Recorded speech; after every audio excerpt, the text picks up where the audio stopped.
Sur le pitch deck, il faut savoir qu'il y a un grand débat sur est-ce qu'il faut ou est-ce qu'il ne faut pas faire de pitch deck. Je vais vous avouer un petit secret. J'ai jamais, jamais, jamais compris ce genre de débat.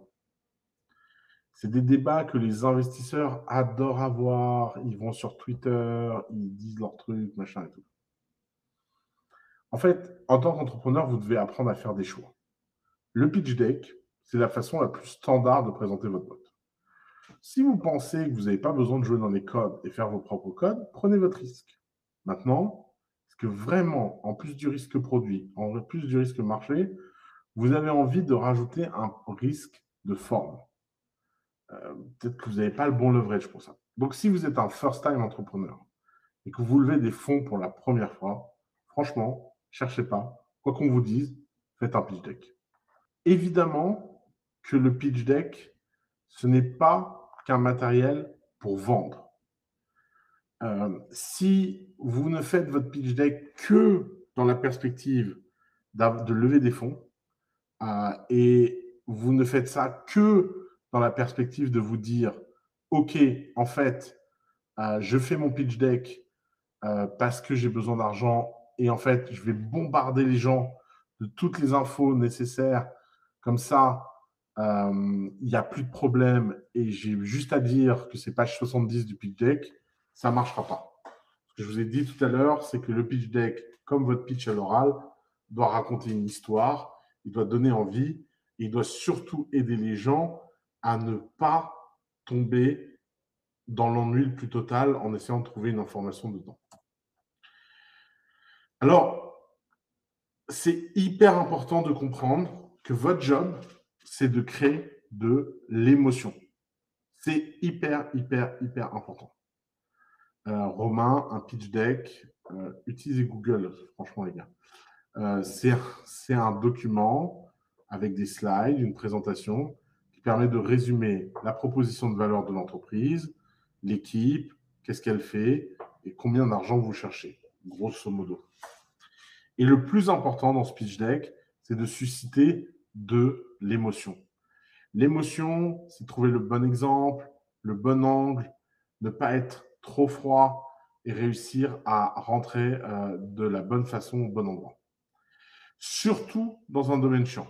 Euh, Kevin, l'un des meilleurs pitch decks que j'ai vu récemment, et je vais demander, je n'y avais pas pensé, mais je vais demander l'autorisation au fondateur de le partager avec vous parce que c'est une boîte récente. C'est une boîte dans laquelle j'ai investi, que j'adore, qui fait de la détection de fuite d'eau dans les usines. C'est chiant. C'est très, très chiant comme sujet. Et bah, il a réussi à trouver un angle et à susciter de l'émotion. C'est hyper important de réussir à faire ça. Et évidemment qu'on va vous trouver plein d'exemples pour vous montrer comment réussir ça. Pitch deck égale séduction, exactement. C'est hyper important d'être dans la séduction. Alors, en général, un pitch deck, ça doit permettre plusieurs choses. Ça doit permettre de cadrer le problème, se présenter comme un expert et être convaincant sur le fait que vous êtes le bon expert. Et d'ailleurs, expert, c'est même pas vraiment le mot, c'est plus que ça. C'est que vous êtes la bonne personne pour aller conquérir ce marché spécifique. Tout le monde parle du product market fit, qui est le fait qu'un produit réponde à un marché. Moi, je parle de founder market fit.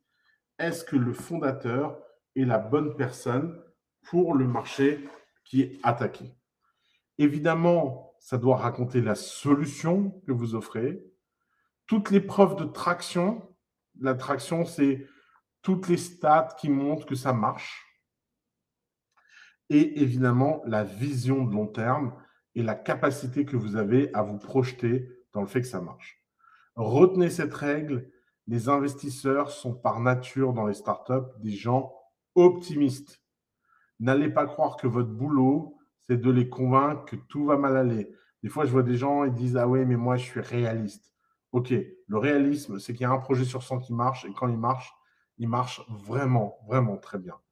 Donc, le réalisme, c'est évidemment un sujet connaissance, d'expertise et de montrer que vous êtes capable de croire dans ce que vous faites et que vous êtes capable de rencontrer un vrai challenge. Vous êtes capable d'être à la hauteur du défi qui vous attend et que vous êtes la bonne personne pour ça. Alors, quelle taille maximum au pitch deck? Oui, 12 slides, 15 slides, grand max. Émotion, pas trop de texte, bullet point par page, exactement. Différence entre executive summary et pitch. Le pitch deck, c'est vraiment un slide, c'est des images, c'est un PowerPoint, alors qu'un executive summary, en général, c'est une page. Est-ce que l'âge de la personne qui pitch a un impact sur la réception du message? Oui, évidemment. Et il faut en être conscient pour pouvoir se prémunir des effets négatifs quand on est jeune ou trop vieux, grosso modo. Comment fournir une preuve alors qu'on ne vend pas encore? Et bien justement, quand on ne vend pas, on doit donner du rêve, on doit susciter de l'émotion. Et c'est ça qui est dur.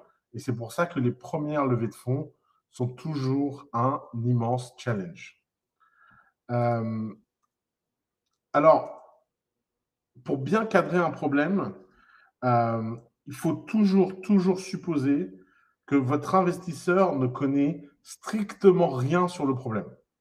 Même si vous avez l'impression qu'il y connaît quelque chose, partez du principe que la personne n'y connaît rien et essayez d'apporter votre expertise le plus possible. Alors, est-ce que ça doit être envoyé en amont ou en aval du rendez-vous?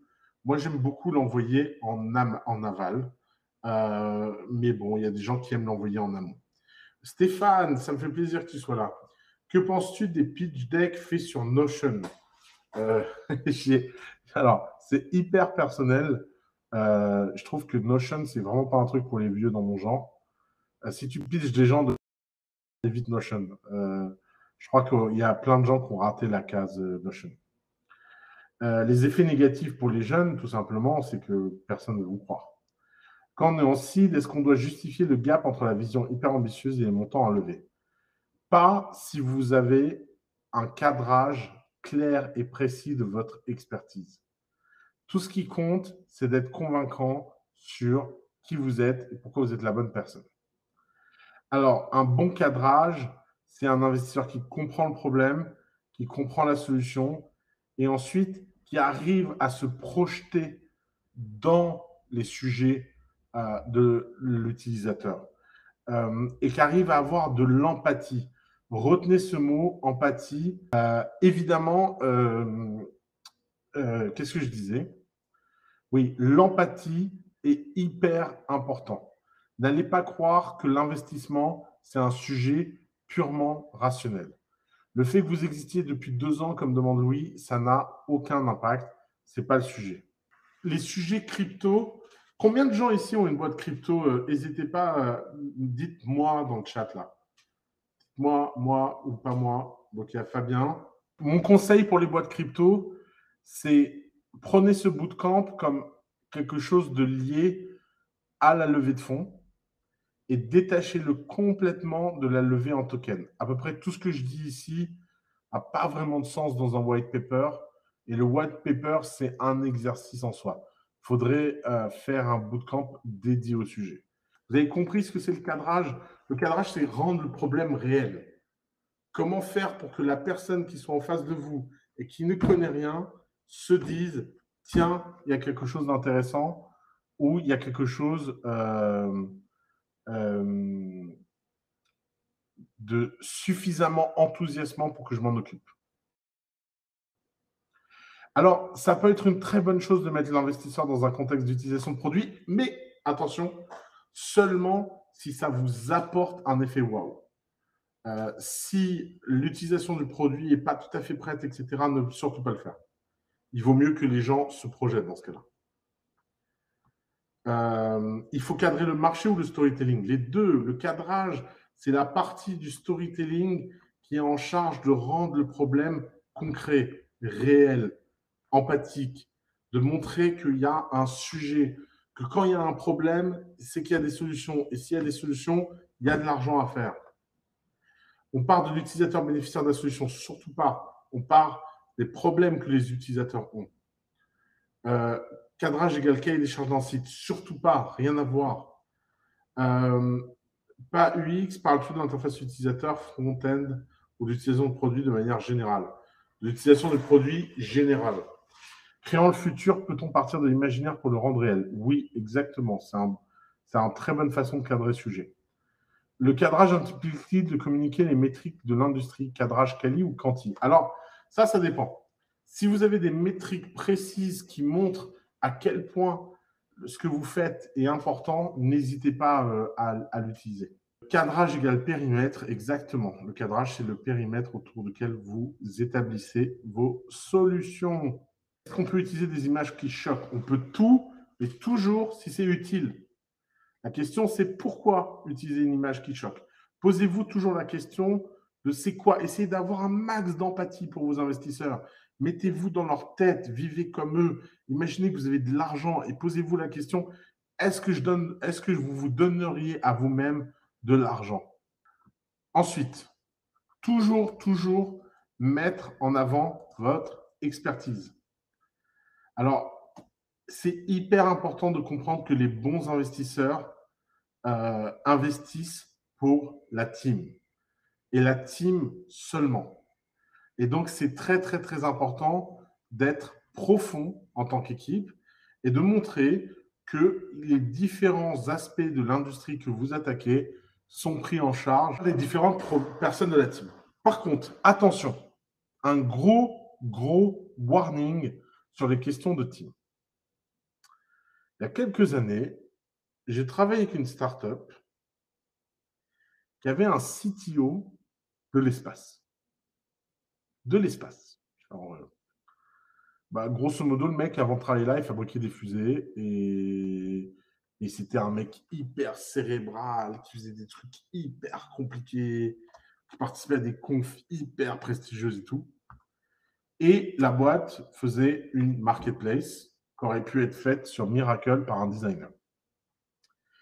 Et en fait, je me suis rendu compte d'un truc, c'est qu'en France, les gens avaient tendance à être très fiers de leur expertise, même si cette expertise ne sert à rien pour le projet en question. Tout ce qu'on fait dans les différentes présentations qu'on fait, dans comment on se met en avant, qu'est-ce qu'on met en expertise, qui a un lien direct avec la startup. Si vous êtes, par exemple, un génie des maths et que vous faites une startup de grammaire, ça n'intéresse personne. Au contraire, ça peut devenir un élément négatif. Les gens se disent, pourquoi ne pas utiliser votre génie des maths et aller faire de la grammaire? Par contre, s'il y a des liens entre vous êtes un génie des maths et vous faites une boîte dans la finance, ça peut être intéressant de le mettre en avant. Donc, pensez toujours victoire. N'allez surtout pas penser comme les gens le font d'habitude, de l'autre côté, en se disant oui, moi, j'ai des expertises et donc je mets n'importe quelle de ces expertises en avant.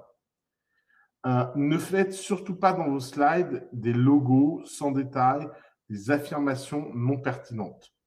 Parlez de compétences spécifiques de chaque personne et précisez pourquoi ces compétences sont nécessaires. Vous voyez sur la gauche, alors je ne sais pas si vous voyez bien, sur la gauche, un bon background de team. Sur la droite, une catastrophe. Et pourtant, c'est la droite que je vois le plus souvent. Y a-t-il des sujets, des mots-clés à éviter? Non. Encore une fois, la question, c'est est-ce que c'est lié au projet ou pas? Est-il possible de lever 100 teams avec produit prêt ou construire la première team avant? Non, c'est très dur de lever 100 teams. Oussama, peux-tu nous dire la différence dans un pitch investisseur quand le produit est davantage une opportunité qu'un problème? Vitamine vs aspirine. Alors, plus un produit est une opportunité de type vitamine, et plus vous avez besoin de démontrer de la demande, du rêve et du fait que les clients le veulent vraiment.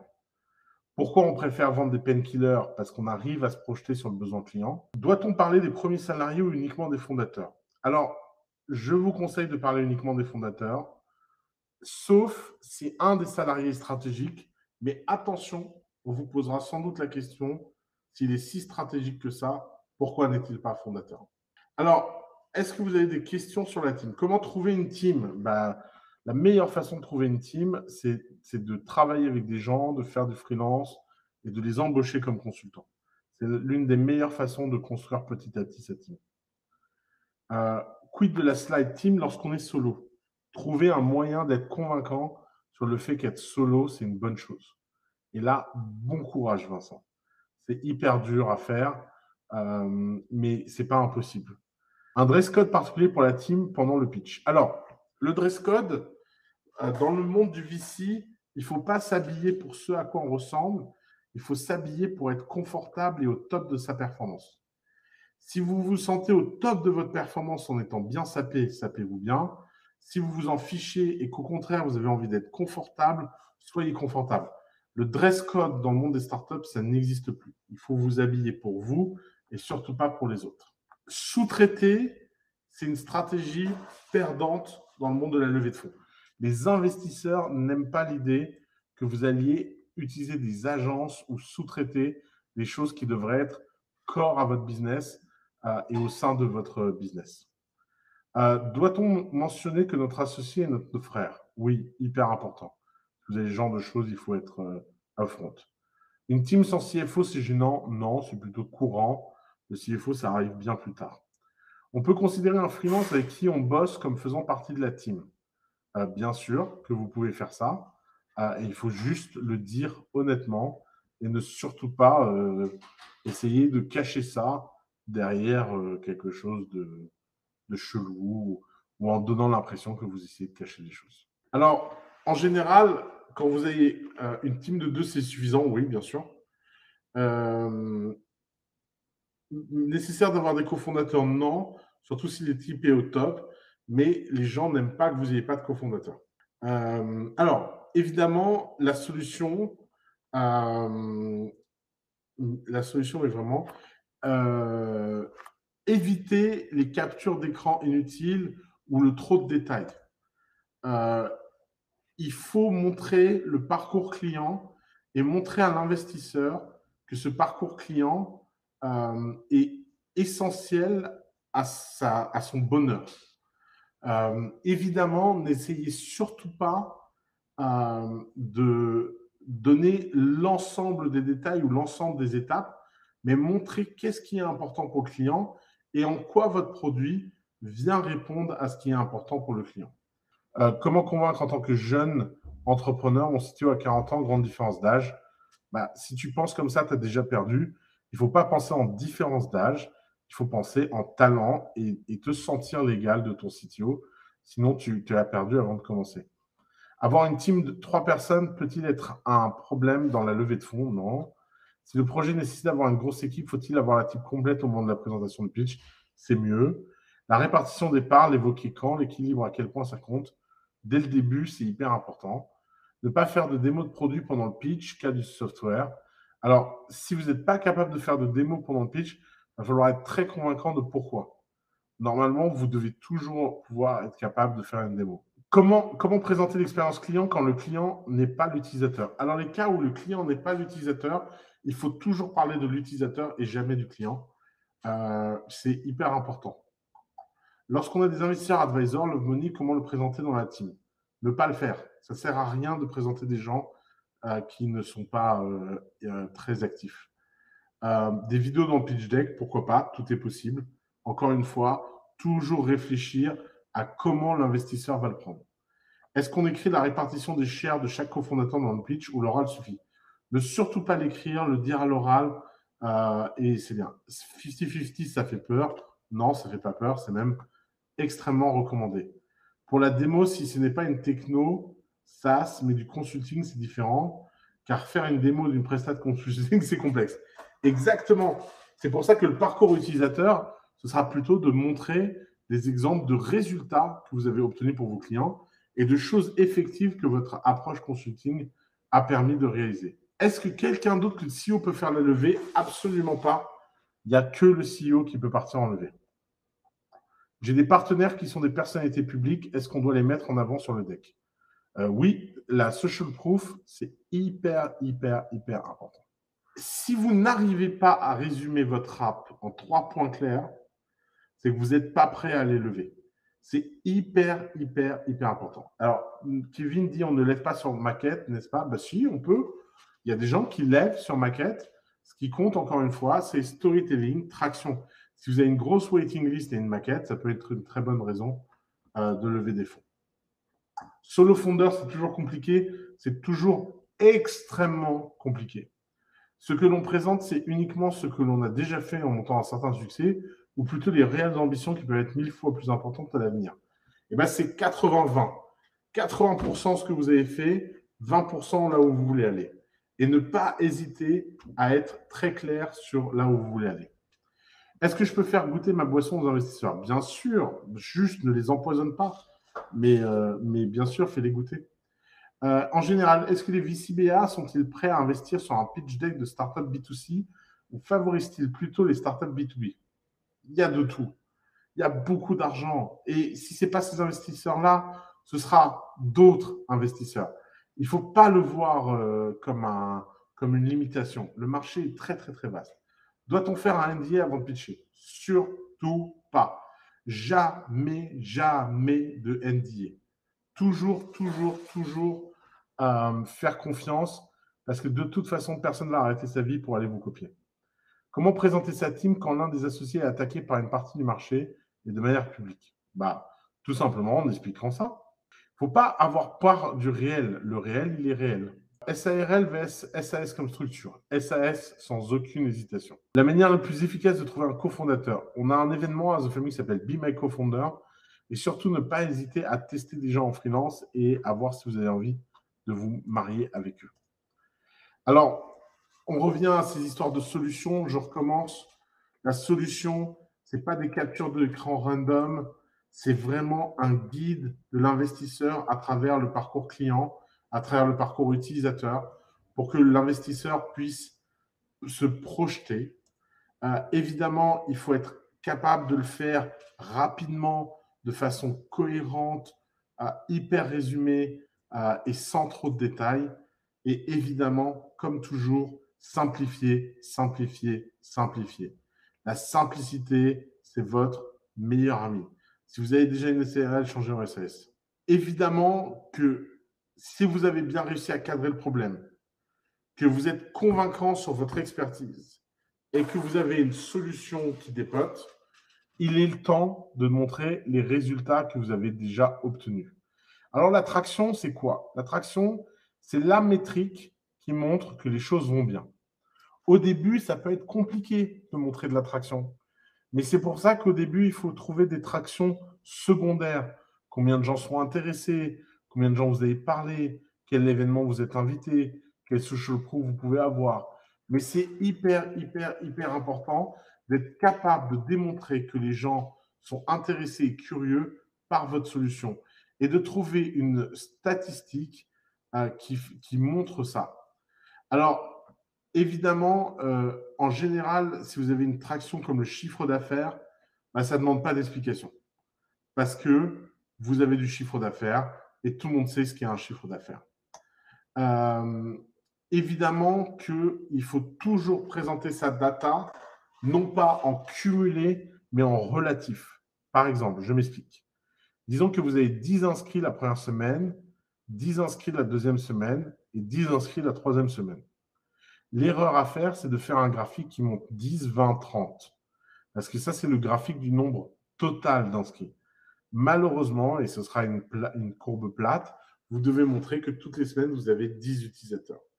Si vous êtes capable de montrer 10, 15, 20 utilisateurs, là, vous avez une vraie croissance et là, vous avez le droit de nous faire un petit graphique qui monte.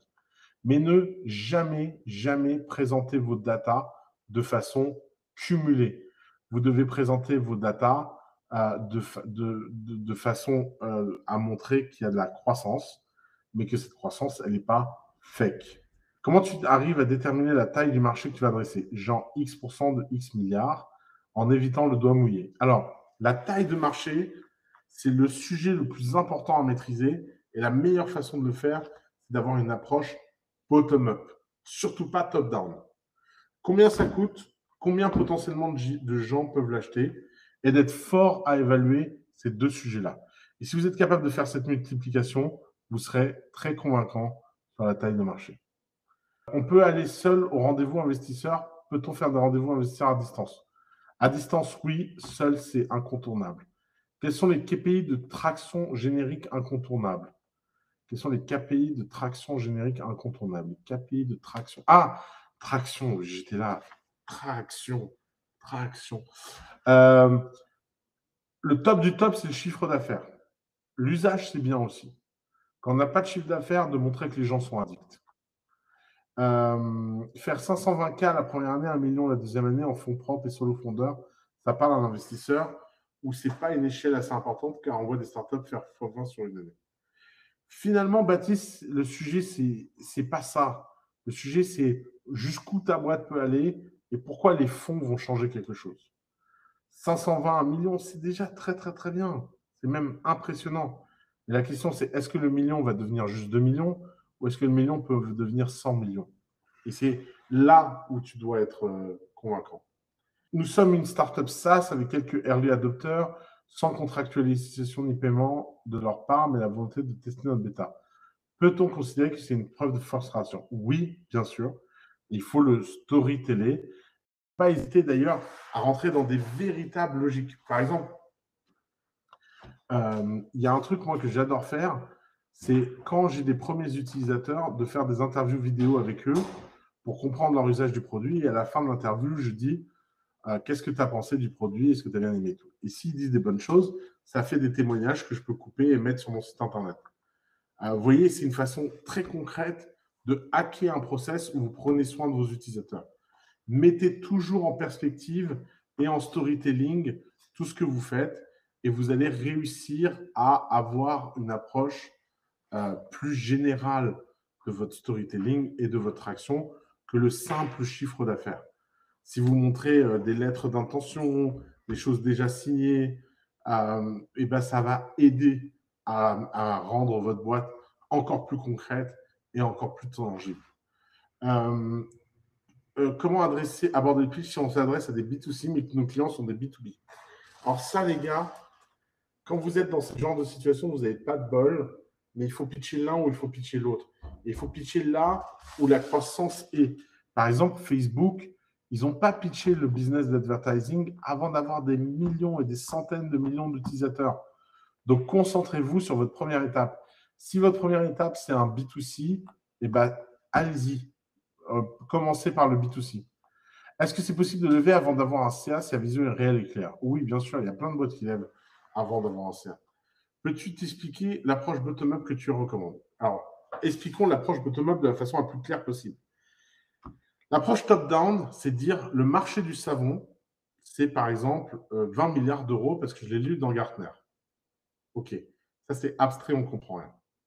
L'approche bottom-up, c'est de dire, moi, je vends un savon 10 euros, par exemple. Je pose juste un peu de savon. Et je pense qu'il y a 10 000 personnes qui peuvent être les early adopteurs de mon savon parce qu'elles me suivent. J'ai 100 000 personnes qui me suivent sur Twitter et 1 sur 10 va acheter. Et donc, j'ai un marché potentiel de 10 euros par savon fois 10 000 personnes. Les gens achètent une vingtaine de savons par an. Ça veut dire 2 millions d'euros. Et je pense qu'en France, des gens qui ressemblent à ces 10 000 personnes, il y en a 5 millions. Et donc, il y en a 10 000 fois 500. Et donc, ça fait un marché d'1 milliard. Vous voyez le raisonnement? Le raisonnement, c'est d'être crédible dans l'approche data que vous avez de votre propre marché et de démarrer par la niche la plus précise possible. Je m'adresse aux jeunes femmes qui ont entre 17 et 18 ans. D'après l'INSEE, il y en a 5 millions en Île-de-France. Donc, j'ai un produit qui attend. Je pense qu'une femme sur 4 va acheter. Donc, ça fait une taille de marché de temps. Hyper important d'avoir une approche bottom-up. Les approches bottom-up de taille de marché sont toujours les approches les plus efficaces. Si le produit adresse un marché énorme, exemple toutes les entreprises de plus de 10 personnes, Faut-il se forcer à segmenter une première cible plus restreinte? Oui, hyper important de montrer que vous avez un véritable sens du go-to-market et de montrer que vous êtes capable de commencer dans une niche hyper restreinte. Parce que ça montre votre capacité à faire des choix. Ça montre votre capacité à avoir des choses qui fonctionnent. Si notre startup Synap, à partir de combien d'utilisateurs elle devient intéressante à tes yeux, à toi Oussama, au VC BA, SIPAT, CA? Je pense que si tu veux faire une boîte VC dans le monde de l'app, une levée BA, ça commence à 10 000 utilisateurs, une levée VC, ça commence à 100 000, 200 000 utilisateurs. Tu attires des corporates industriels, c'est de l'attraction, on peut en parler ou c'est dangereux? Non, il faut en parler et bien sûr que c'est de l'attraction. C'est même une méga bonne traction. Mieux vaut aller toute la team ou juste le CEO? Alors ça, hyper important, je croyais que j'en avais déjà parlé, ne surtout pas aller en équipe, en armée mexicaine, pitcher. Une personne, le CEO est responsable, les autres, ils sont au bureau, ils bossent ou ils sont en remote, ils bossent. C'est hyper important de ne pas perdre. Et énormément d'investisseurs vont vous dire amène tes cofondateurs et tout. Il faut savoir dire j'amène mes cofondateurs seulement si vous me donnez une term sheet. Il faut savoir montrer que vous êtes en maîtrise de votre process de levée de fonds. Vous avez autre chose à faire que de faire perdre du temps à l'ensemble de votre équipe. Levée de fonds dans un secteur industriel, des conseils. Alors, les levées de fonds dans les secteurs industriels sont assez difficiles parce que dans l'industrie, le risque produit est élevé. Donc, la meilleure chose que tu puisses dire, c'est pourquoi tu arrives à dérisquer ton risque industriel. Alors, évidemment, si vous avez réussi l'attraction, ensuite, il y a la vision. Et la vision, c'est vraiment le moment de rêve. C'est le moment où vous allez haut. C'est le moment où vous êtes capable d'embarquer les gens. Ils ont eu le problème. Ils sont ressentis dans leur trip quel était le problème. Ce problème, il a des solutions. Votre produit, votre méthode, vos trucs. Ils sont maintenant convaincus que les clients vont aimer cette solution et qu'ils ont ce problème et que ce problème va rencontrer cette solution. Et bien, si vous êtes capable de faire ça et que vous arrivez à amener les gens à ce point-là et que vous montrez que vous avez un début de traction, la vision, c'est ce qui va faire votre valo. La vision, c'est ce qui va faire qu'à la même boîte, dans le même secteur d'activité, on va vous valoriser d'une certaine façon ou d'une autre. Prenons un exemple. Alan. Vous connaissez tous Alan? Alan, c'est une des boîtes qui articule l'une des visions les plus ambitieuses. Alan, si on reprend mon petit schéma, le problème, il est simple. La mutuelle, ça fait souffrir tout le monde. La mutuelle, c'est des papiers, c'est des emmerdes, on ne sait jamais combien d'argent on va toucher. Et donc, évidemment, que c'est quelque chose de dingue. Le fondateur peut se présenter comme un expert, ancien actuaire des assurances, ancien entrepreneur qui a déjà fait une boîte à succès. Il a pendant étudié de long en large qu'est-ce qu'on pouvait faire de mieux dans l'assurance. Cette étude l'amène à une conclusion, c'est que l'expérience utilisateur de l'assurance doit être revue de fond en comble, que les meilleures pratiques des startups de la vallée doivent venir accompagner ce produit. Et il peut montrer une solution et un parcours client simple. Je suis inscrit chez Alan, je vais chez le médecin, je reçois mon argent immédiatement. Point, à la ligne. Alan est capable de faire ça. Même avec la toute petite traction du début, les quelques centaines de startups qui se sont inscrits, Alan a démontré quelque chose, c'est que quand il a harcelé les startups étaient convaincus et qu'il avait un vivier, une niche initiale suffisante dans les startups. Et là où il a tout changé dans le game, la raison pour laquelle il a levé à 100 millions de valos et pas à 10 millions de valos, c'est parce qu'il a dit que ça, c'était la première brique pour amener la santé et révolutionner la santé en entreprise. Et parce qu'il a été convaincant sur le sujet, il n'a pas été évalué comme une boîte dans les mutuelles, mais comme une start-up du même niveau qu'un Google ou un Facebook. Et c'est là où la curiosité, tout ce que vous savez sur votre boîte, votre capacité à articuler un savoir rare, à rendre vos interlocuteurs intelligents et à faire en sorte que tous les gens se disent « Ah ouais, cette boîte, elle va révolutionner la santé », et ben les gens sont prêts à accepter des valos complètement délirantes. Alors évidemment, vous pouvez avoir une vue cynique, dire c'est n'importe quoi, c'est startups qui font des petits chiffres. Oui, mais sauf que des fois, la vision, ça marche. Et le risque que ça marche, ça crée un FOMO suffisant.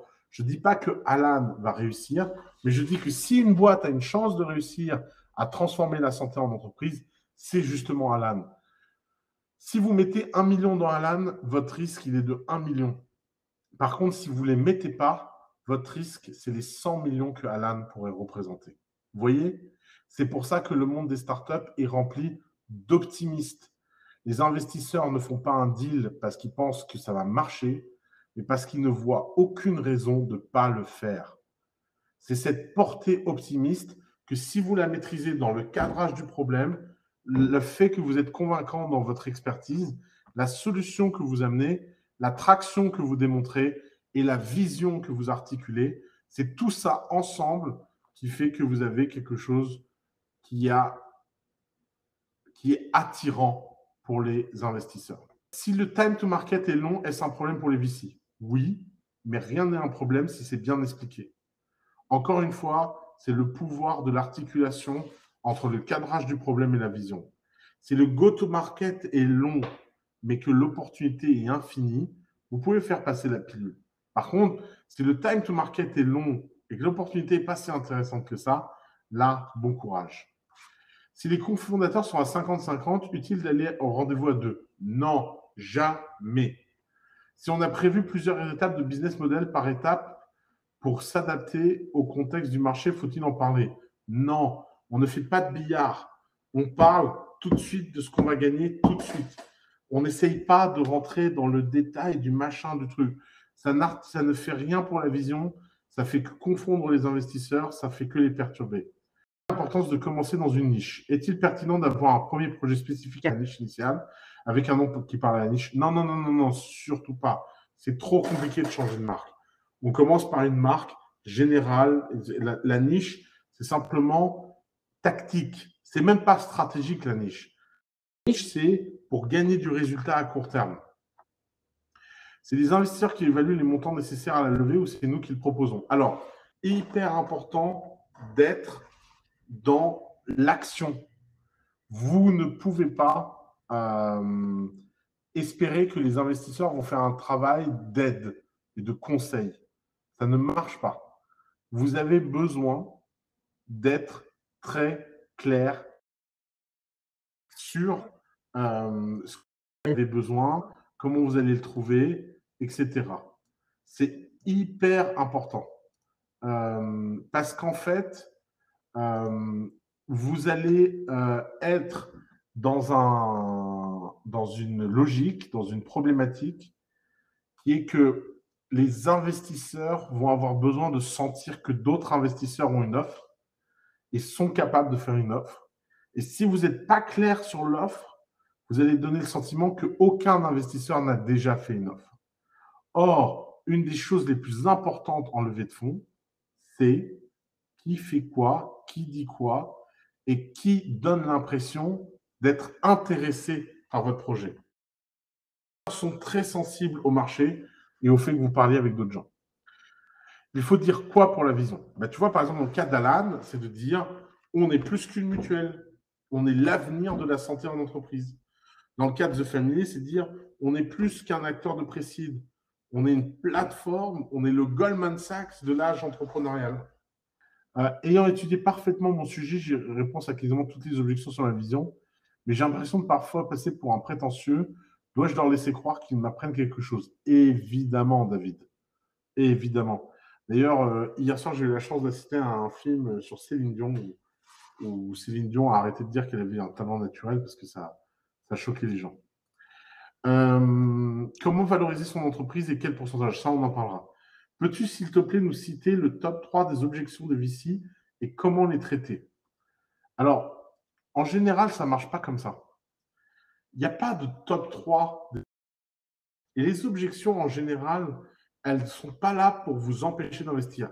Un des problèmes que les entrepreneurs ont, c'est de croire qu'il faut répondre à 100% des objections VC et être convaincant. Non, quelqu'un n'investit pas parce qu'il y a des problèmes.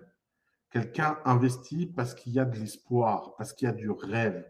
Et les objections, ça peut faire partie de quelque chose. Des fois, moi, je dis à quelqu'un, ah, j'y crois pas du tout et j'investis derrière.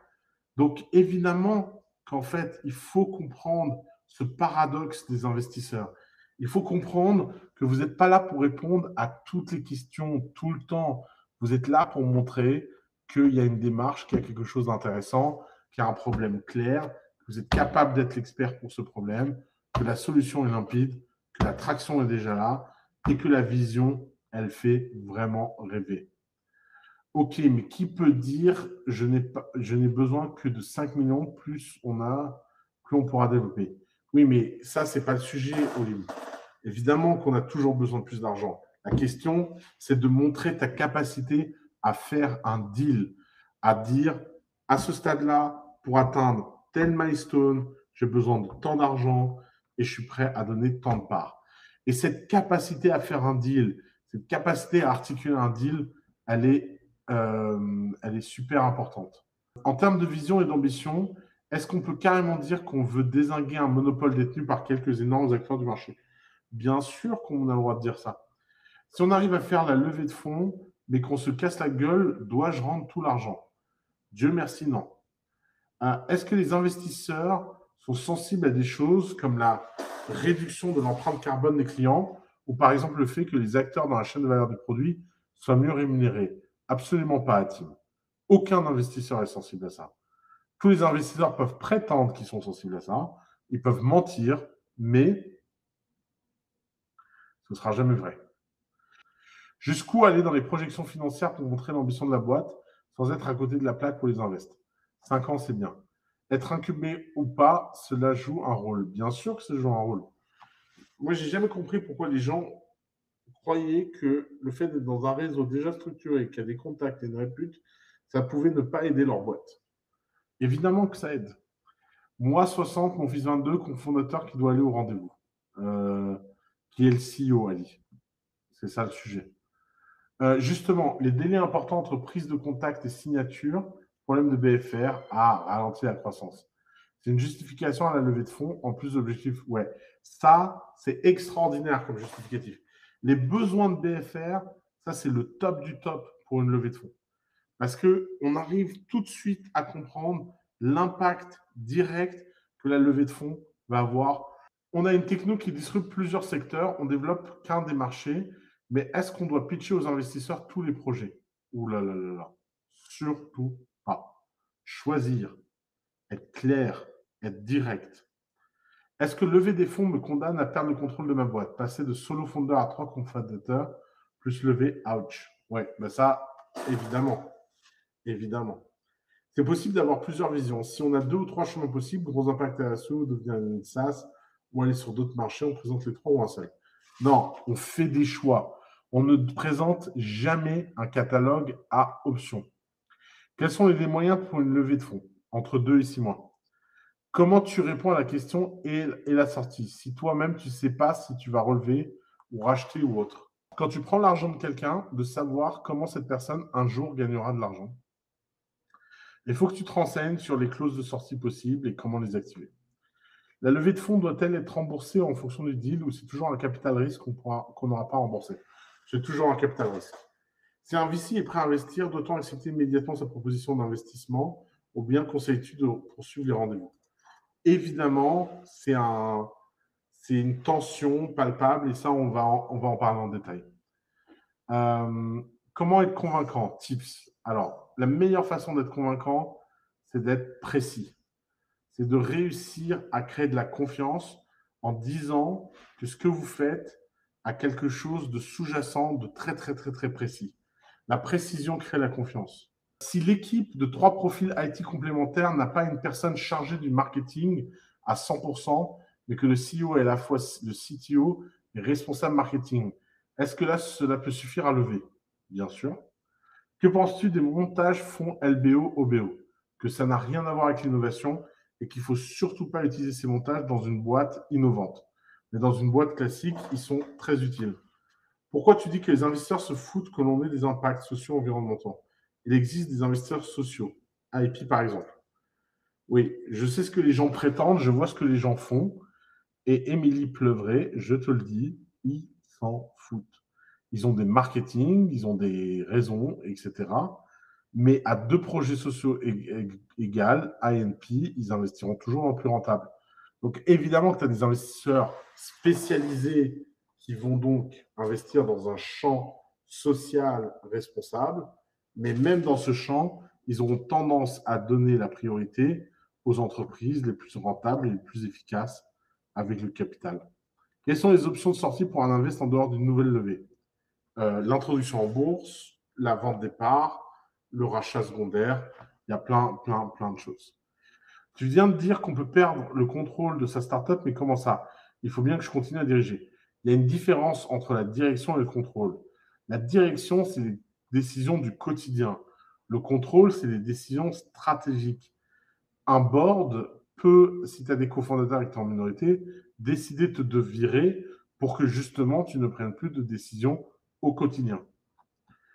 J'ai une entreprise qui vient de disrupter l'industrie créative et une autre qui développe les technos de la première, laquelle je dois pitcher une industrie plus volatile comme l'art numérique ou celle qui est plutôt tech. Celle qui est plutôt tech sans aucune hésitation.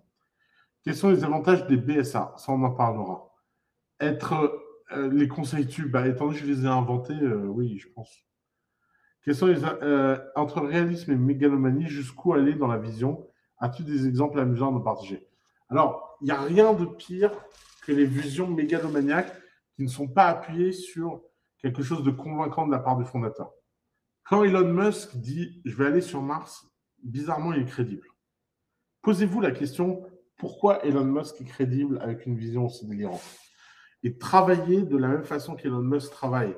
C'est plus vous voulez avoir un projet dont la vision est délirante, plus vous devez travailler votre marque personnelle et votre expertise. L'apport personnel dans la société et le projet est-il un élément de capital pour une levée de fonds nécessaire à un lancement? Oui, bien sûr, tu peux convertir ton compte courant. Pourquoi tu dis qu'un solopreneur ne peut pas lever? Est-ce que j'ai dit qu'un solopreneur ne pouvait pas lever, Émilie? J'ai dit que c'était très dur. Les solopreneurs ont 20 fois plus de difficultés à lever des fonds que les multi-entrepreneurs. Il y a plein de raisons à ça. La raison numéro un, c'est que les investisseurs ont l'impression que les gens seuls, c'est parce qu'ils n'ont pas réussi à convaincre quelqu'un d'autre de venir avec eux. C'est un biais cognitif, mais les gens se disent, si vous n'êtes pas capable de convaincre quelqu'un de bosser avec vous, comment vous voulez réussir à faire une très grosse boîte? Comment le compte courant des associés est-il considéré lors d'entrée d'investi? Il est en général converti. Et si tu as besoin du remboursement, sois explicite sur le sujet. La concurrence peut-elle rassurer des investisseurs dans la mesure où elle témoigne? Bien sûr. Vous avez vu tout ce que je vous ai dit? La meilleure levée de fonds qu'on ait fait à The Family jusqu'à présent, c'est Maxime Coutet qui l'a faite. Il est solopreneur. Il a la majorité des parts dans sa boîte et il a levé bien au-dessus du marché. Vous voyez, quand vous avez le marché de votre côté, moi, les conseils que je vous donne, c'est pour la moyenne de marché. Mais si vous êtes fort, vous pouvez aller contre le marché. Si vous êtes très fort, vous pouvez devenir le marché. Levée de fonds uniquement et sans dette possible. Ben non, il y a plein de levées mixtes. Acheter des immeubles et les exploiter avec WeWork, c'est VC compatible. Absolument pas VC compatible. D'ailleurs, Stéphane, réfléchis à pourquoi WeWork était VC compatible. WeWork était VC compatible à cause de la vision. Ils avaient une vision tellement bonne qu'ils ont réussi à convaincre les VC. Mais c'est une exception. Pour une première levée de fonds, 1 million, c'est faisable. Oui, même 2. Y a-t-il une généralité concernant le pourcentage de parts de capital demandé par les investisseurs? En général, les investisseurs raisonnent en se disant 25% pour chaque tour de table. Après la levée, quelles sont les contraintes sur les dépenses de cet argent levé? Exemple, dépenses marketing. Alors, il n'y a pas vraiment de contraintes. Ce qui compte, c'est de réussir à être crédible dans l'utilisation du budget, quoi. Alors, évidemment, un joli deck, c'est mieux qu'un deck qui n'est pas joli, mais le design, c'est pas l'essentiel. Et donc, ne perdez pas trop de temps là-dessus. Alors, on va finir les séances d'aujourd'hui sur le sujet de la valorisation et du calibrage. Comme ça, il nous restera juste 1 heure pour faire la dernière partie. Et moi, je peux aller boire un verre d'eau et allumer un peu les lumières parce qu'il fait quand même vachement dark dans cette salle. Et on continue ce super bootcamp ensemble. À tout de suite.